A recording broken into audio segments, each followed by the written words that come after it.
की छत पर साउंड, पढ़ो रोज हनुमान चालीसा, करो त्रिकाल संध्या में ब्राह्मण हूं, ये चोटी रखता हूं 1.5 हाथ की लंबी, जनेऊ पहनता हूं, ब्रह्मचर्य व्रत का पालन किया है मैंने आज तक, मुझे दुख होता है इसलिए मैं तेज आवाज में बात कर रहा हूं।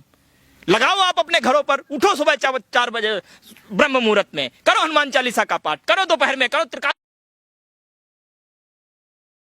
अजान सुबह कितने बजे शुरू होती है? 5 बजे शुरू होती है। अगर ये वास्तव में हिंदू हैं, सच्चे हिंदू हैं, हमारे सनातन की परंपरा यही है, हमारे सनातन में सुबह 4 बजे ब्रह्म मुहूर्त शुरू होता है। ब्रह्म मुहूर्त की बेला में उठने की परंपरा है, विधान है। अरे सुबह 4 बजे हम उठने के लिए हमारे गांव में मुर्गे पाले जाते थे, सुबह जो कुकड़ू की बांग देते थे भाई, अलार्म लगाते थे।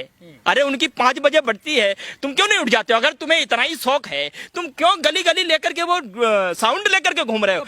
मैं कहता हूं ये जो तथाकथित हिंदू हैं, नफरती के रस में डूबे हुए, हाँ है, ये बड़ी अच्छी बात है, लेकिन किस संदर्भ में हो रहा है ये सवाल है। और उस सवाल का जवाब ये है कि ये जो चालीसा हो रहा है, ये चालीसा न ही तो राम के समर्पण में हो रहा है, न हनुमान जी की भक्ति को जागृत करने के लिए हो रहा है। आप इसको कैसे कह सकते? ये मैं बिल्कुल कह सकता हूं, ये हनुमान चालीसा इस देश के मुसलमानों को, एक कम्युनिटी को टारगेट करके और पूरी दुनिया में यह संदेश देना चाहते हैं कि हम हिंदुओं के मसीहा हैं।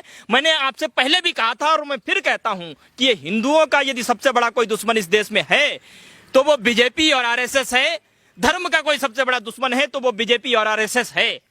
ये देश को समझना होगा, देश के लोगों को जानना होगा। 7 साल राज करने के बाद, बीते 700-800 सालों में कभी हिंदू खतरे में नहीं था, धर्म खतरे में नहीं था, सनातन संस्कृति खतरे में नहीं थी। आज तुम 7 साल के बाद आए हो और तुम जो है हिंदू, मुसलमान, हलाल, झटका, पटका, लटका, ये सब बोल बोल करके, ये सब नफरत फैला फैला करके यार तुम ये बताना चाहते हो कि हिंदू खतरे में है ना?